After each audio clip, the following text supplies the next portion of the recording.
go, Gabriel here. We got the final bunch of artifacts to go over here. And this is going to be the Clanless artifacts. This is going to be the largest one. I tried to whittle it down by doing clan specifics and cavern events, and yet we're still just left with a ton here. And apparently we're left with the lightstone quasing. Fun fact, this is lightstone quasing, and this one's lightstone casing. Maybe I'll fix that later. But anyway, yeah, we'll get through it here. We got a lot to get through, so I probably won't talk about the ones that I don't have too many thoughts on that much. As always, if you're new to the channel, new to how I rate these things, I rate them really across the board, both for floor and ceiling, and just kind of what the median's going to get you.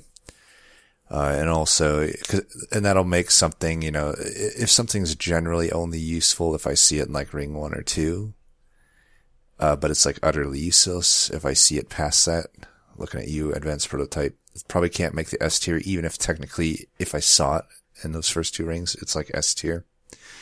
So that's kind of the thing. I can't really rate things in their ideal situation. I just rate them, I look at my pick rates, I look at my win rates, and I also just give my own personal bias and feeling on them. So, I might as well not change up how I've been doing these. I'm going to go through S to D. First one, Hell's Banners. Don't know if you thought that would be the top, but it is definitely my most picked artifact. It wins very, very often. It's kind of just the floor of it. It essentially gets you what, more or less it gives you what improved Firebox would give you. You're basically you're always going to usually have a single banner unit at the very least, and your champ. So turn 1, you're just guaranteed 3 Ember. That's already a good artifact, but the fact that you can do that every turn in so many builds, that just becomes absolutely broken. Endless Imps, Reformed Decks, Endless Eggs, Endless Tombs, some champs that just come down every turn in one way or another, or just champs that generate things that come down, like Shardtail Queen, whatnot. Absolutely broken artifact. They could probably nerf it to like 1 Ember and it would still be good. The next one, I also don't think people are going to think would be my second one, especially since when the DLC first came out, I hated on this artifact. Faulty Loader. These, to me, represent the 2 most takeable artifacts in the game. There's no situation you wouldn't. There's absolutely no downside to Hell's Banners. There technically, in the rare cases, is downside to Faulty Loader, mainly Firelight, or just some build that would want something to die ASAP from enemy fire. That's the only reason not to take this. But it just turns out the Faulty Loader, it's one of those artifacts that I will say it shines a bit more if you get it early, but it's pretty good at all stages of the game. Unlike a lot of the early game skewed artifacts, it's one that you take it early. It gives you S tier value early, but it also throughout the entire game really gives you at least around A tier value. I would say it all averages out to S tier in my book. It's my second most taken artifact. Not that these are going to cleanly follow exactly my pick rates as I rank them, but it is worth noting this is my first and second most taken artifact right here. Hell's Banners and then Faulty Loader. Very high win rate too. If you think about it, like Faulty Loader does a lot of things you might just forget about on a run. Like if you get it early, it literally made half of the waves, because there's only 2 waves in ring 1 and 2, right? It made half those waves unable to attack you and take double damage. And then throughout the rest of the game, it just really helps. As you start taking shards, you might just get unlucky and have a tank get sharded up, or even sometimes the backliners being sharded up. It's just really tough to deal with, especially if you're not like a quick sweeper or something like that. You don't have good AoE. And this just really helps you deal with that first wave before you're scaled up.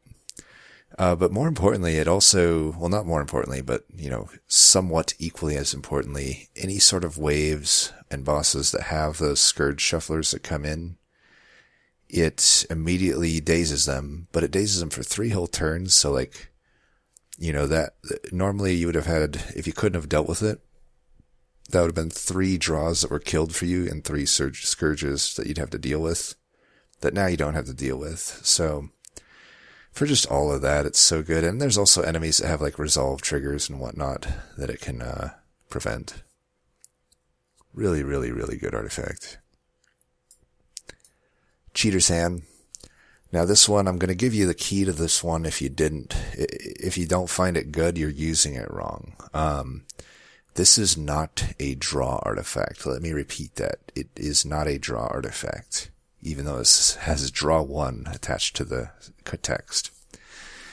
It is a permafrost artifact. When you start to realize this, then you'll understand the power of this card. Not only is it it's a permafrost that you can be completely flexible with. Maybe you want to permafrost this turn. Maybe you want to permafrost that turn. It's also can let you just like not deal with actually having to burn Scourges. It's good for that as well. But really the main power is in its ability to permafrost. Now why do I say it's not a draw artifact? Well, it's because everything that draw represents, it doesn't really give you. Draw represents 2 main things that you would take draw for. One is having an increased hand size. It does not do that. But 2, probably more importantly, I'd argue, is that it helps you dig through your deck. But this does not help you dig through your deck, because you're putting the card back into your draw pile that you drew. So outside of like, the very first draw through, getting to basically peek ahead just only one in your however big size deck, that's the only way it would help you dig through. So really it doesn't help you dig through your deck. But if you understand that it's like, it's allowing you to hold cards for when you need them. Maybe even better than permafrost does. Because remember, if you have like Forgotten Powers or other sorts of discard cards, you're gonna end up discarding a permafrosted card. But with Cheater's Hand, you can just put it back into your deck and wait for it when you need it and still do something like a Frenzied Swarm and not feel that bad about it.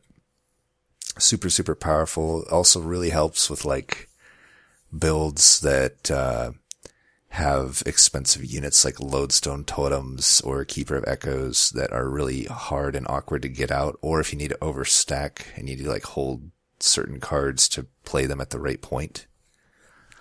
Absolutely good and bonkers for that. Very powerful artifact, but I think a lot of people don't use it right. And also worth mentioning, it's completely nullified when you take draw the same turn type artifacts. You want to remember that. You don't want to take something like Wing Steel with it. Sap Tap. Just don't take cards or artifacts that draw the same turn with it.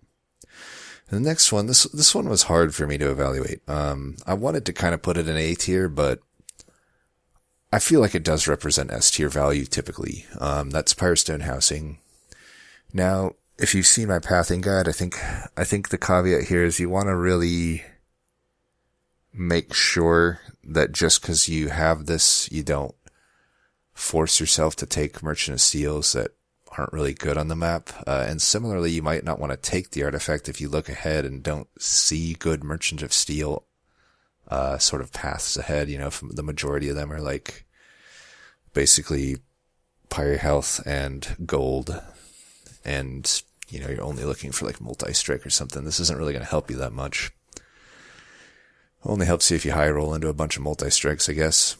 But for the record, it is pretty nice. And even just beyond a general sense, it really enables some units to really shine, like eggs in particular. Like, you often would love to have like both quick and multi-strike in an egg, but their initial health of 1 makes it pretty hard to take both of them. You usually have to choose one or the other and then slap 25 health on it. But now you can do all of that if you have Pyrostone Housing. So really enables stuff like that. And then Lost Luggage, really, really powerful artifact, very takeable. Similar.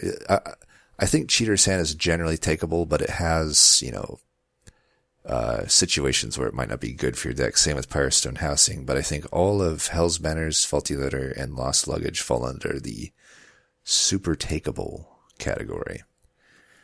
You know, you just very rarely would you not want these. Helps you dig through your deck, helps you have a great opener, and that's really it with Lost Luggage. Super good.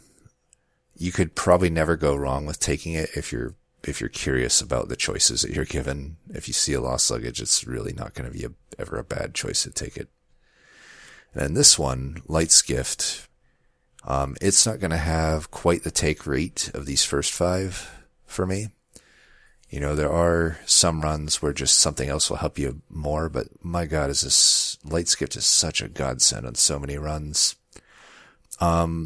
You know, 1/4 of the time you will face Seraph the Patient, and I will say against Seraph the Patient, it can be bad because it means that basically the only thing that's going to hit you is Patient. So if you don't have a beefy enough frontliner, or if you don't have like damage shield, days to put on Seraph, or just some way to deal with that, like if you just have a mildly beefy, frontliner and you're relying on like regen or something to keep them alive, you probably don't want Light's Gift. Though that'll end your run, but otherwise it's pretty damn takeable. Also, I guess if you have like a tomb or imp that needs to die, you can still take it with this, but you want to make sure you have a way to self-sacrifice those. But very, very, very strong. It's almost like it's adding quick. In a way, you can think of it as adding quick to all of your units. It's even better, though. It's like adding quick to all your top floor units. But also, if you don't happen to kill them, you still just don't take the damage to your units. So it's even better than adding quick to your entire floor. Pretty damn powerful. Next one, another one, like I was like, is this S tier? Is it A tier? I think it is generally S tier, the split anvil here. Yeah, and it's similar to a Cheater's Hand. You have to actually use it. I know that sounds dumb, but I'm guilty of this all the time. You actually have to remember that you have it and use it to get the value out of it. Otherwise, it won't really feel that good. But man, if you focus on it and really build a deck around it, it will get you crazy value. Crazy value. You know, very similar to Hell's Banners level value. But in a lot of cases, more. Because, you know, if you get these big hands, you can get a 3 or a 2 cost on holdover or something, and then the rest of your deck is generally like 1 cost. You know, you'd have to suss it out properly, but, you know, whatever you have on a holdover, if it's 2 or 3, if it's a 3, you want to get your 3s down to 2. If it's a 2, you don't want to reduce your 3 costs to 2, and even maybe some 2 costs you want to put a double stack on or bring them down to 1. That way it's like you'll always get that full hand worth of value out of Split Anvil. Pretty dang good. And then this one, First Hell Pact. I really think this should be an Umbra artifact personally, but for the record, for the moment being, it is a Clanless artifact. Just adds 3 to all your X costs. It's ridiculously powerful, particularly in Umbra, but you know, you're likely to find, so basically the thing with X costs is Umbra is the only clan with any significant amount of X costs. Every other clan only has 1 X cost, which is their spikes, which is a rare. But those spikes can be found from 2 to arguably 3 additional cavern events, so they're not super unlikely to be found on a run. You know, I wonder what the actual percentage is. It's more than 40, I can tell you that, to find any particular spike if it's within clan. But also, and then Vent. Vent is literally the only other card other than the Umbra X costs and the Rail spikes that is an X cost. So that's something to think about with it, but I think, you know, Awoken's Rail Spike can be found even outside of Awoken through caverns, but, you know, that's pretty good. And even the lesser spikes become okay with this. Dare I say even the Hellhorn Spike is, like, serviceable with this. Stygian Spike's another example of one that's normally pretty but with this it's really good. And it also makes the double stacking or consume removals of those type of X costs really nice. Shroud Spike's also amazing with it. And I think that's where I cut the line at S tier. The next one, we'll say Lightstone Quasing. We'll leave there, and Lightstone Casing gets to go in here. You know, Pyrostone's sort of little brother here, little sister maybe, or I don't know. Don't really know what other analogy to say there, but it's close in value. Actually, that's kind of sexist to me. We'll say little brother. I don't want to imply that one gender is above the other. It could be a little brother or a sister, depending on whatever you want it to be. Let's put it that way. Anyway, you know, literally the opposite effect of Pyrostone housing. Fun fact, don't take me literally on this one, but you could probably take me literally on it. If you do get to the final trinkets, whichever side you choose, you will get the wrong one. Trust me on that. But yeah, it's you know, it really comes down to, do you think you're going to be able to visit enough Merchant of Magics for it to be good? And I will say, it does also have the added benefit of, it's not just Merchant of Magics, like the Divine Temples also can benefit from this. So that's one thing you want to, like, even if you do end up on the steel side at the final trinkets, sometimes Lightstone Casing can still work if you have a temple there still. It's worth exploring if it's like worth it to add a spell chain or something, or like a -2 ember to something. Could be worth it just to spend the gold and do that. But I don't know what else to say there. It just enables some infinites, enables broken stuff with like double stacking, consume removals and whatnot. And the next one, similar to Faulty Loader, Conscription Notice. It is very early game skewed, I would say, much more so than Faulty Loader, which is why I probably don't put it in the S tier. Like, I can take a Faulty Loader in the final 2 rings and feel decent about it. I rarely would want in the final 2 rings to take a Conscription Notice. It's not out of the question. You know, I'm probably more likely to do that than, say, like an advanced prototype, but it's, you know, it's worth noting that it does significantly fall off in late game. It's a little variant in what it can get you. It can still get you some pretty good stuff, though, late game. Like a 1-pip, decently statted Steelworker, for example, could be a godsend sometimes, but then sometimes you get a fucking Lady of the House, which is usually useless in most runs, especially by that point. And even a lot of the other things, like maybe you get a Siren, like a Nameless Siren or something, which may or may not be good in a deck. But, you know, at the end of the day, there's really no downside to it. You get a free unit that is 1-pip and pretty good stats and might do something good for you. Definitely will do really good stuff for you early on when those stats are like scaled a bit higher than, you know, what you'd expect to have in those rings. You're definitely not losing ring 1 with it, even with Lady of the House, I'd say. Next one we got is Forever Flame. Similar to like Hell's Banners. There are probably some runs where it's better. I'd say probably the one that comes to mind would be like Lodestone Totem.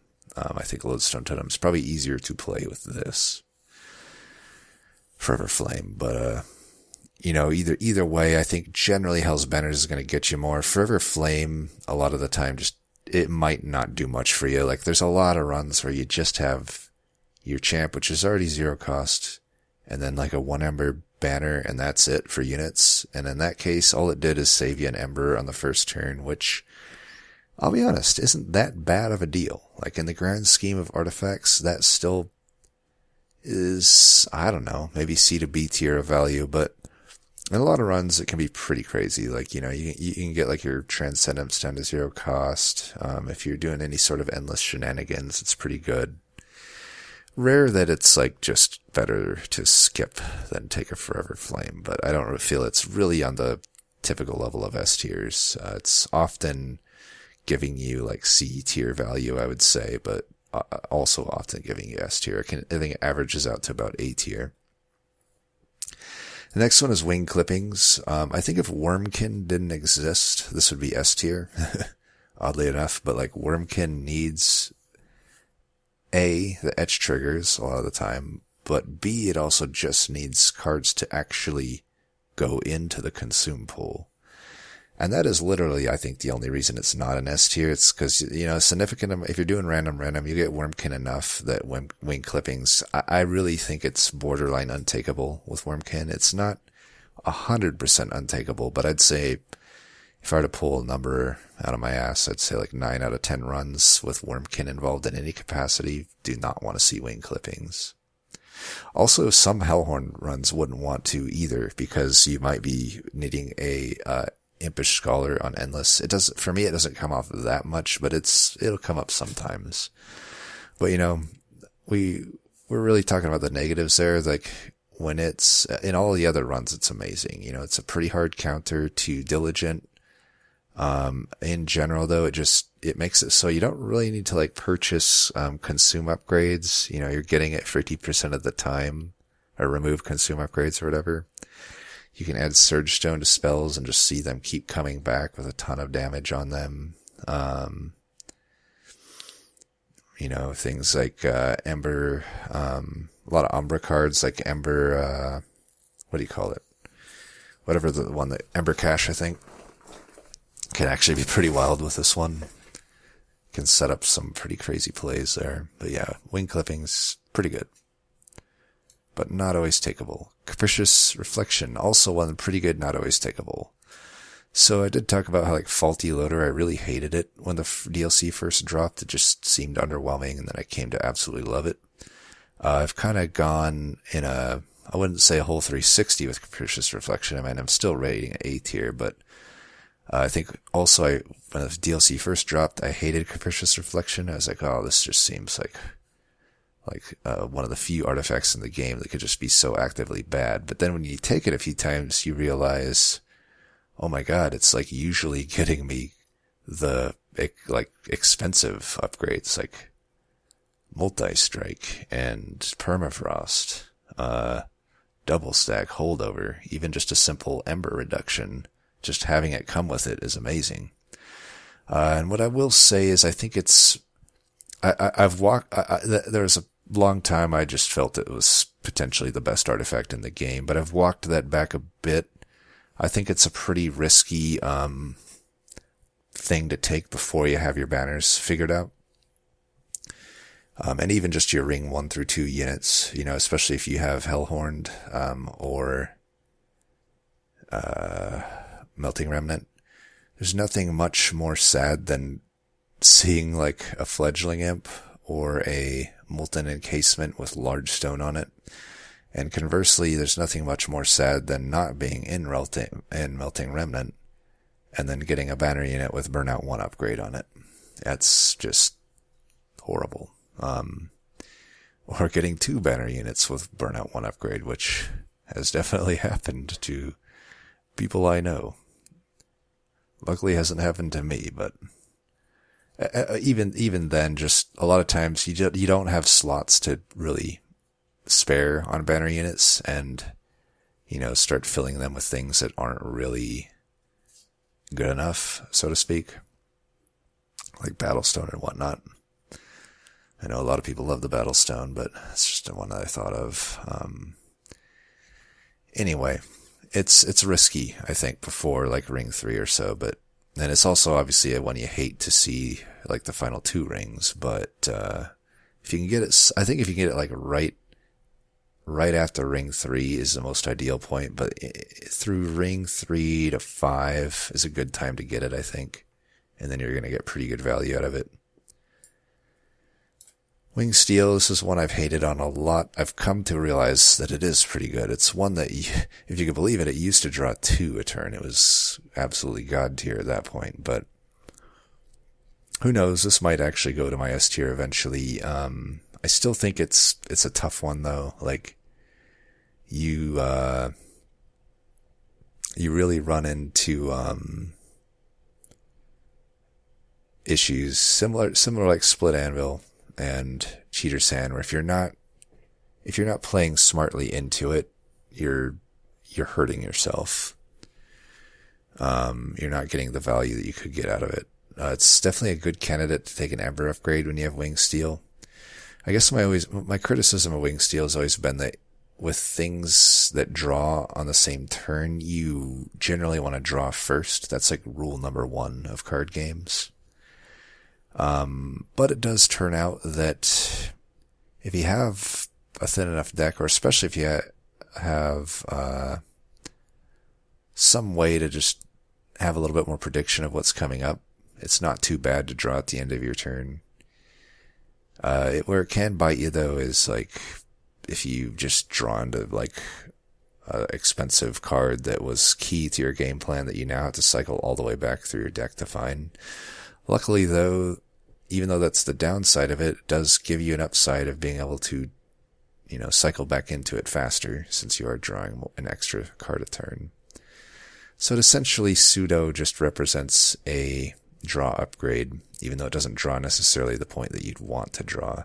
It is also worth noting that you can, like I said, using like things that can shove stuff to the top of your deck, like Broken Memories, for example, you can kind of start a turn with playing like a good consumable, and then you play Broken Memories to put the consumable back to the top of your deck.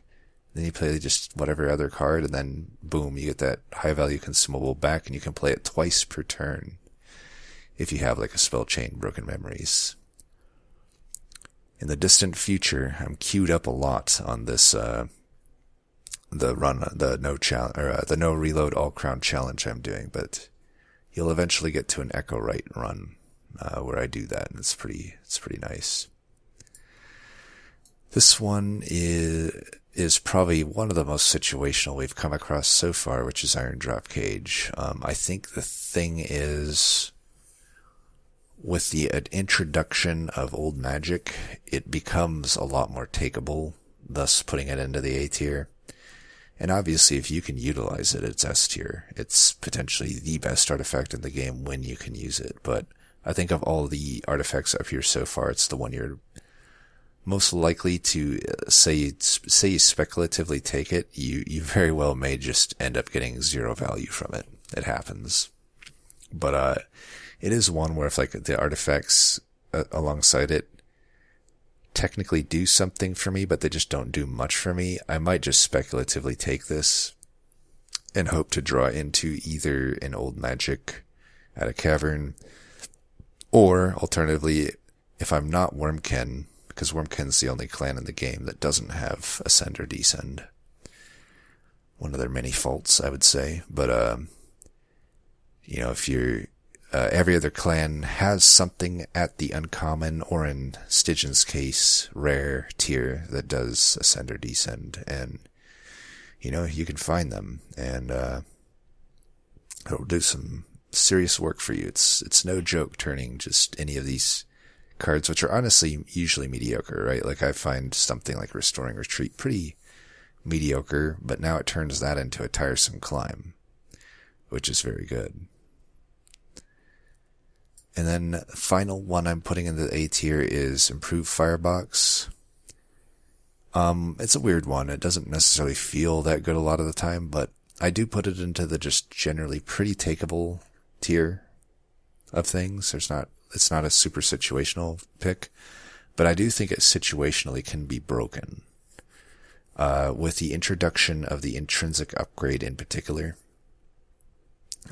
really helps with things like, and you just open up with some spike, Shroud Spike, Awoken's Rail Spike, some really good X costs that, or just like, even like, what do you call it? Thy Holiest Shield.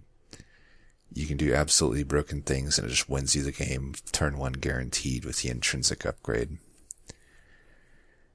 Very, very powerful ceiling, but the floor ain't bad either. You just be able to play cards out. It combos well with something like Lost Luggage. Very rarely are you going to be too sad, I think, about having a firebox, though I will admit there are runs where it doesn't do anything for you. There are definitely runs where you just could have played everything out anyway, but I think speculatively it's always a fine pick. You never know when you're going to get some broken intrinsic thing that you could combo with it. Or just even something like drawing 2 lodestone totems at the first turn or something. It's always decent for that. And then now we go into the B tier. We got Cleansing Water. This is one I thought was one of the worst artifacts in the game pre-DLC. I still stand by that, I think.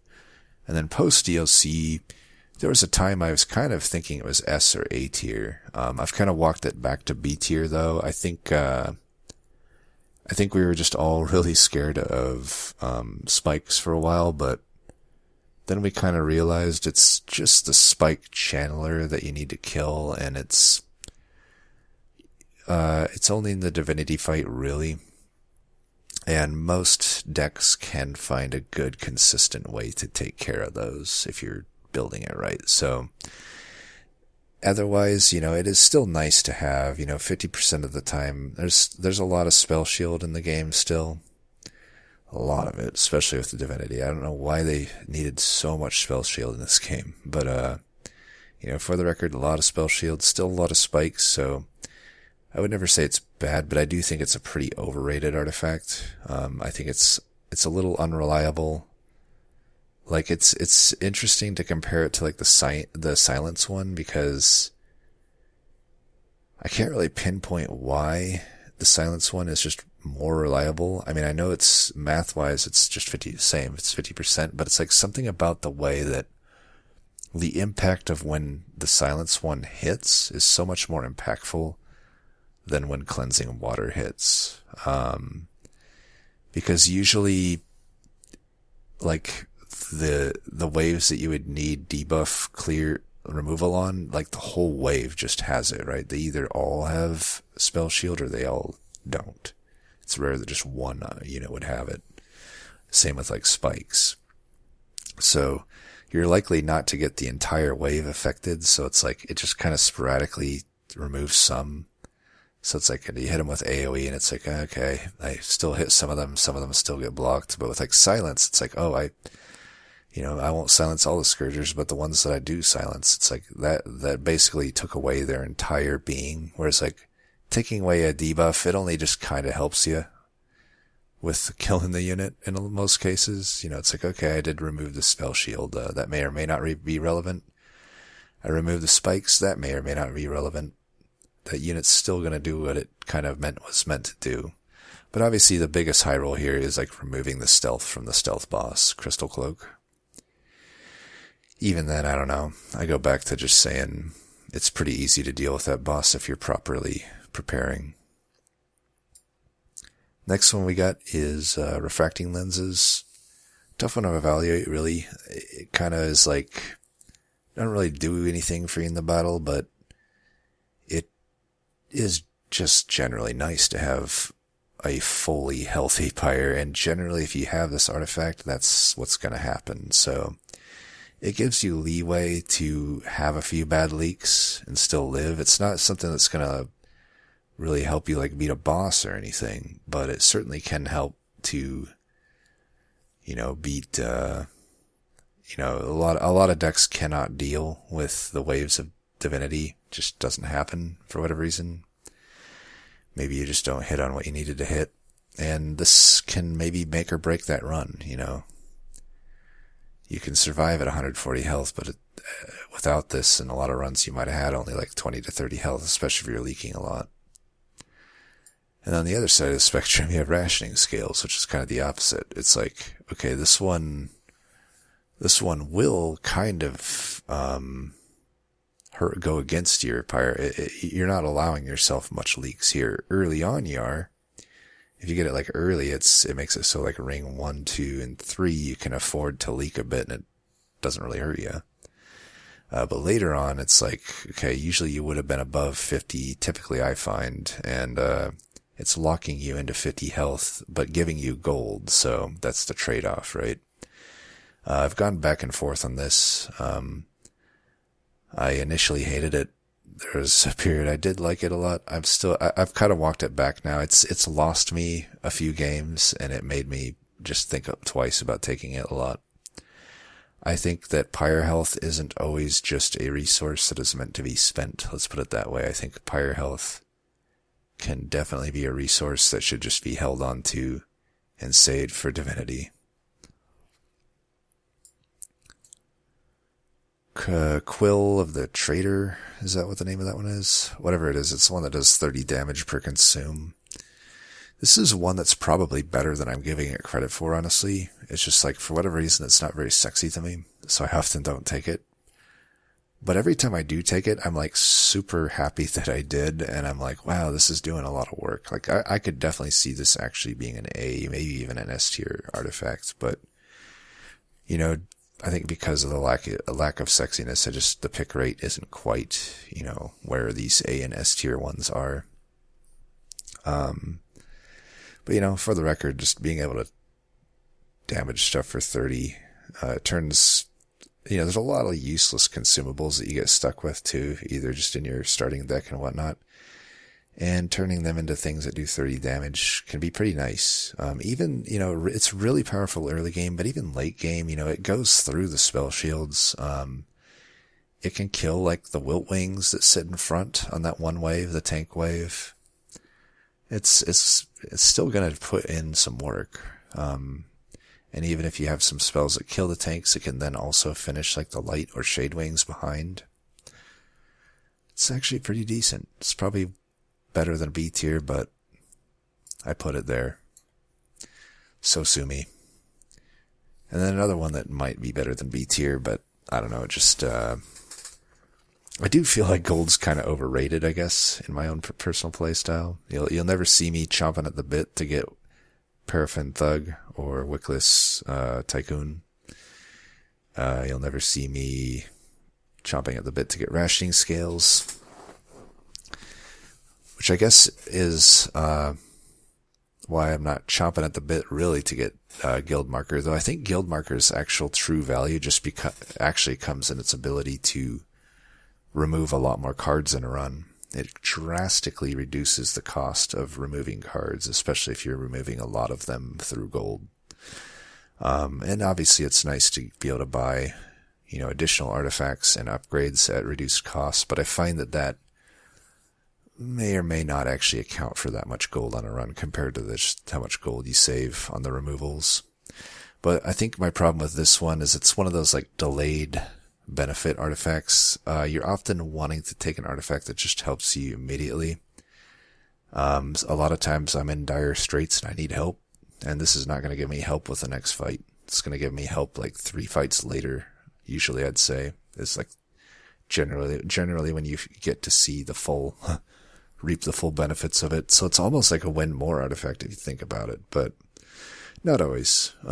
It's still pretty good in a general sense. And then Advanced Prototype. This one is probably one of the biggest offenders of being super good early game and completely useless late game.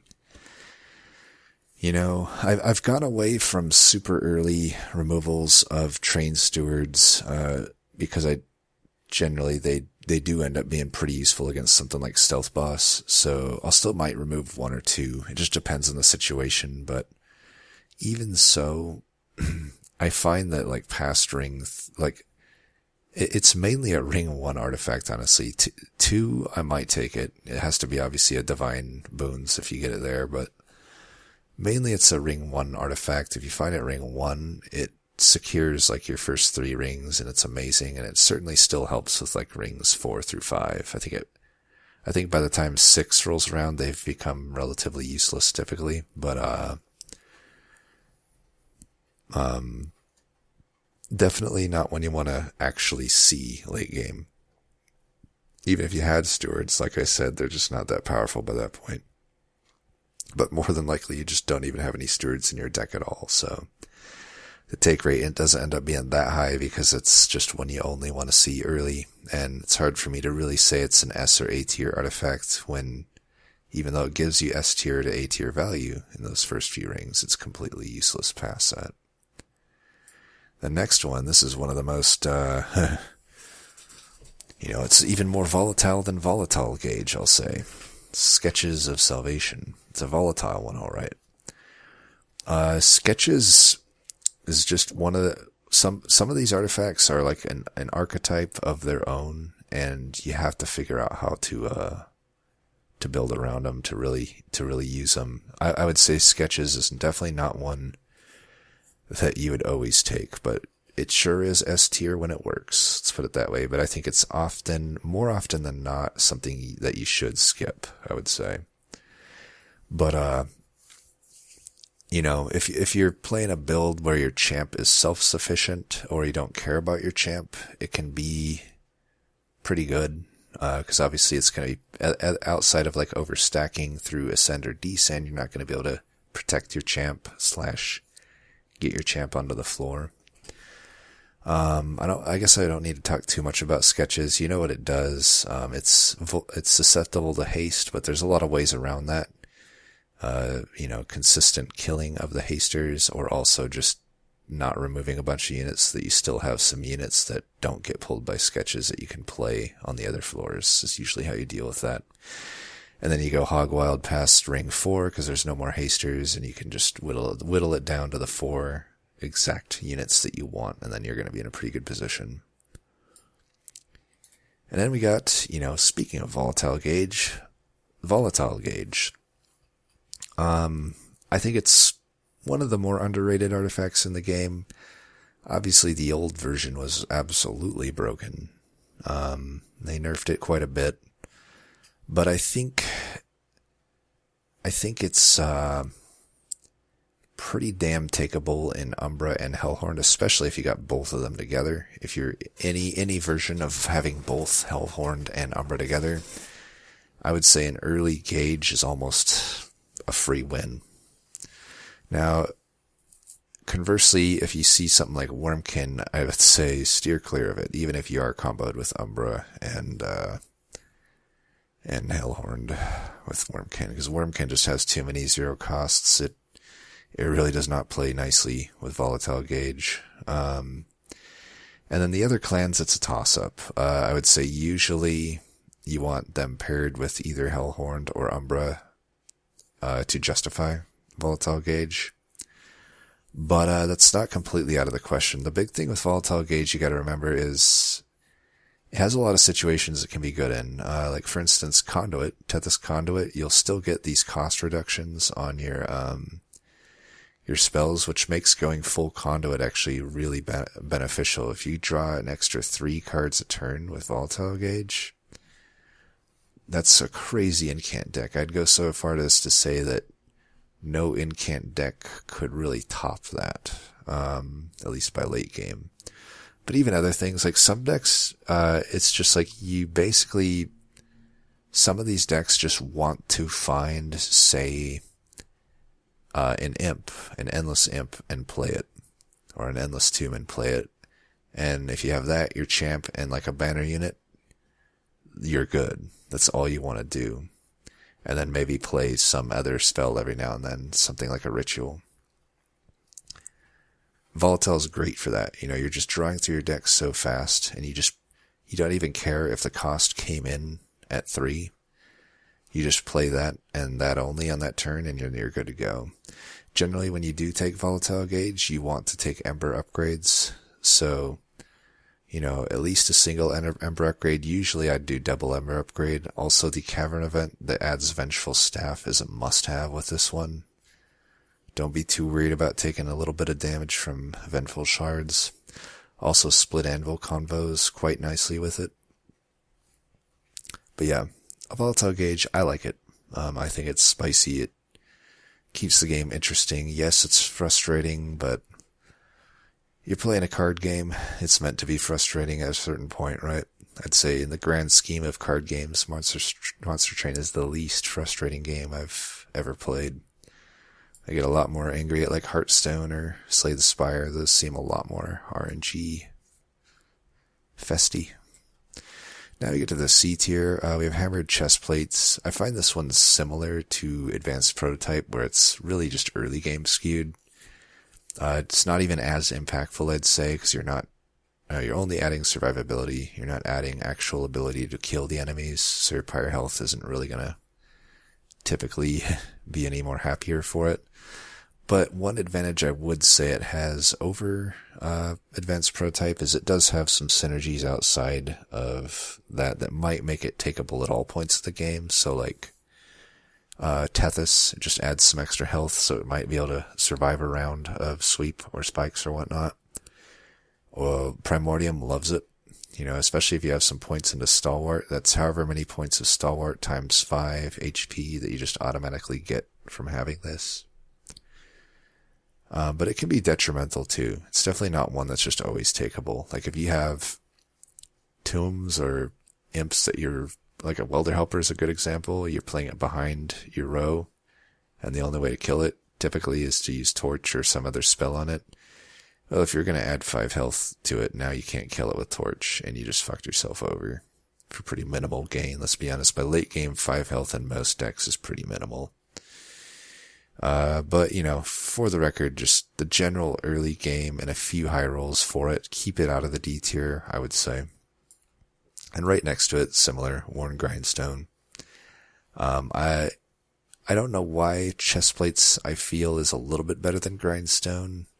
I think because it has the additional, kind of high rolls. There still are some high rolls for Grindstone, mainly just Primordium though, I would say. Otherwise, it's decent early game. That 5 damage is definitely felt in the early rings, but by late game, often 5 damage is just nothing. And the thing is, it's not like something that always applies. Like if you have an endless unit or you have a unit that gets reformed, it's not getting the extra 5 every time it gets summoned or anything. It's just like it gives a single 5 to everything. So, if it allowed for some shenanigans with resummoning and reforming, it'd be a lot better in my opinion. I think it should allow that personally, but it's just me. Otherwise, it's a pretty underwhelming artifact. But for the record, if you get it early, and especially if you get it on like Primordium, it's pretty damn good. But generally just pretty underwhelming. The next one we have is Jackstrips. Right, kind of in the same boat. These are all just like Advanced Prototype, but not as good at the early game. But the same problem of just being generally is just completely falls off late game. By late game, nothing's gonna die to Jackstrips. Nothing is. Your best bet is that you roll, 50% of the time you get those damage shield first wave on Divinity. 50% of the time you don't, but the 50% of the time that you do, it'll strip the damage shield on that first wave. And then past that, there's really no more damage shield. And even then, like, in a lot of runs, it was irrelevant that you stripped the damage shield with the Jackstrips anyway. So it's pretty much just completely falls off by the final, 3 rings. But for the record, early, it's pretty good. Even then, though, a lot of times it's not. If you take an armor trial, it's like, oh, okay, well, Jackstrips did nothing there. Or even if you face, Talos the Pusher, who gives 5 armor to every unit. Useless there too. So I don't know. A lot of people seem to like Jackstrips a decent amount. I do not count myself among them. I think it's passable early, but pretty overrated. Then we got the Mark of Champion, is it? I think this is the one with the HP. Yes. I think, this is the HP one because generally I find the HP is more useful. More champs benefit from the HP than benefit from the attack. Like Spine Chief, for example. Either of any of those paths are going to love to have all of that extra health. Corruptor is often your frontliner by the end game. Decayer often just sitting maybe on its own, maybe with a unit in back. Either way, it loves to have that health. Whereas conversely, a lot of these champs just don't start, they might start with big health, but very rarely do they start with big attack. So, in the case of Spine Chief, you're getting very minimal attack, but the health, the health mark, you get a pretty good amount of health. And really, when I think about it, other than maybe aggressive, honestly, just maybe aggressive, edible, and endless fade are about the only things that benefit more from the attack than the health. Your best bet is that they benefit equally from one or the other, but in most cases, it's the HP, you know. And even when it doesn't benefit huge from the HP, it might still be useful. Like Tethys is a weird one, because it's like technically you get such a little boost of health from it, but it can get larger if you combo it with something like chest plates or whatnot. So I don't know. I will say though, it's still pretty bad. Similar to like grindstone and chest plates, it doesn't allow for any shenanigans with reform or resummoning. You know, it only just keeps the flat bonus. It doesn't keep reapplying it. Next one is Firewall. Has some hilarious synergy with Railhammer. If you ever get that, it'll make it actually be 19 instead of 15 armor. In general though, I think it's, you know, we could probably just talk about the both of them together. They serve similar purposes. Probably in a general sense, the Pyre Health one gives you more value, because you'd kind of have to take 40 damage to the armor to equal that. But for, I don't know, I guess I'm mainly just ranking these for like Covenant 25, just trying to get a win on Divinity. But there's something about the fact that Firewall can prevent like your score from going down, both in, you know, just game score, but also like tournament scoring, that gives me the slight edge over the health, even though it shouldn't. But it does just kind of feel nice to like have a Scourge or a Blight just kind of tap the armor and not actually hurt your Pyre. Something just feels better about it, so I give it the slight edge over the other one. But they essentially, you know, accomplish the same thing. It's just a little bit of extra Pyre buffer. Really kind of non-impactful in the grand scheme of things. It doesn't really help you immediately that much. And even similarly, like this Boon of the Blacksmith, I don't know, 15 Pyre health, or Pyre damage is okay. It may or may not cut down the amount of rounds that you take from Pyre hits on some things, but a lot of times it just doesn't. A lot of times it's irrelevant. You're either getting through a tank that the math just doesn't work out on. It was going to hit you twice anyway, and this didn't change anything, or it's like squishies that come through that would have died in one hit anyway. It only becomes relevant in like really big leak type situations, and if that's the case, you probably would have rather just had something that helped you deal with the fact that you're leaking a ton of health on tanks, rather than something that's just going to slow your bleeding a little bit on the Pyre. And similarly, like a Vapor Funnel, I don't know, maybe Vapor Funnel should be higher, but the more and more I've kind of gotten better, the less and less I find myself taking this. I think it can have somewhat of a downside in leaks. It's funny because like you'd think it'd be like at its most powerful early, except often you do leak early against bosses and you're able to finish them with your Pyre. Sometimes this can hurt you there because you feel that minus to damage the most in the early rings when your damage is only 10, 20 to begin with. So, you know, you get the extra attack, but let's say you had a situation where like, you know, you were going to get attacked like 4 times. So like 4 times 20 would have been 60. And then, you would have been attacked only 3 times at 15. But, you know, we'll still say it's like 4 turns, so 4 times 15 would have been, I don't know, I can't do the math right now. You just have to trust me. It's not really that beneficial a lot of the time, but you know, it can be nice just to, like take a mark of clergymen and just set up bottom and not worry about them and have them all die to the Vapor Funnel. That's certainly nice. But, you know, not that relevant. And then we got the mark of Maybe this is the Mark of the Champion, who knows? Mark of the Exile, I think. The attack one. We already talked about that with this, so I'll leave the graphic up here for a few seconds, but I think we've already beaten that horse. And then this one has to be the most overrated artifact in the game by my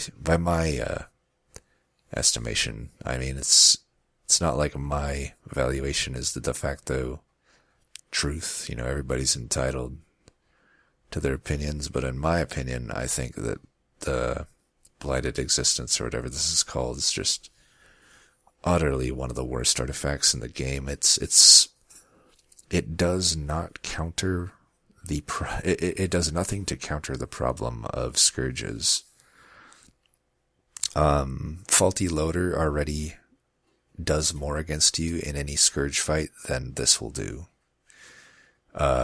Even the 50% silence one does more than this will do. I would even argue Concussive Coals does more, though I really hate Concussive Coals. We'll get to that one later. But the one fight I would say it shines on is Scourge Fell, because those 2-cost scourges are just a nightmare, and you don't really want them reshuffling into your deck. It's really, really hard, especially when you do my playstyle, which often doesn't take Ember upgrades. It's really hard to deal with the scourges in the Scourge Fell fight. And if you do choose just to keep playing your cards and not play the scourges, that can represent anywhere from like 30 to 50 pyre health taken. And this will basically make you just not take that pyre health. But for the record, it's not going to help your draw any. You're still going to have your draw hurt, right? That's my main qualm with this thing. It's like, yeah, it makes the scourges cost 0. It might feel good to have it, but I don't think on paper it really helps you. Why do we often take draw upgrades instead of Ember upgrades, right? This is more like an Ember upgrade instead of a draw upgrade in the context of a Scourge fight. It's not helping your draws. It's not helping you deal with these things that are consistently killing your draw. It's just helping you all it does is helps your pyre health, and potentially your redraw. That's it. Then we have Tempered Talisman. Especially in the DLC, this one, +3 damage is just such a joke. Sometimes it can be okay. It's ironically probably at its best with healing, with restores.